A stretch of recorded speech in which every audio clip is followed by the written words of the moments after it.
সংস্কার কার্যক্রমের পথে সচিবালয় থেকে কোনো বাধা এলে জনগণকে সাথে নিয়ে কঠোর হাতে প্রতিহতের হুঁশিয়ারি দিয়েছেন এনসিপির দক্ষিণাঞ্চলের মুখ্য সংগঠক হাসনাত আব্দুল্লাহ।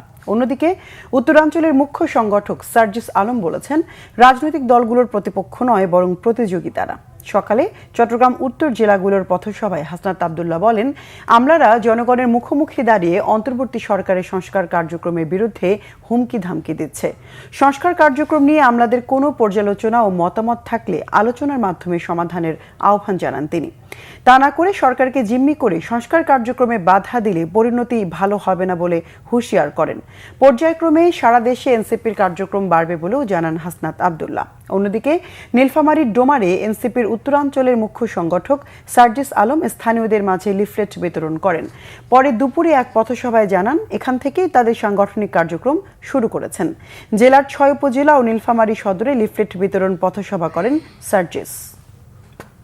আপনারা কিন্তু কালো ব্যাজ ধারণ করে শেখ হাসিনাকে সমর্থন জানিয়ে আপনারা অফিস করেছেন। শেখ হাসিনার ক্ষমতাকে প্রশ্নবিদ্ধ করে আপনারা কিন্তু তখন কেউ পদত্যাগ করেননি।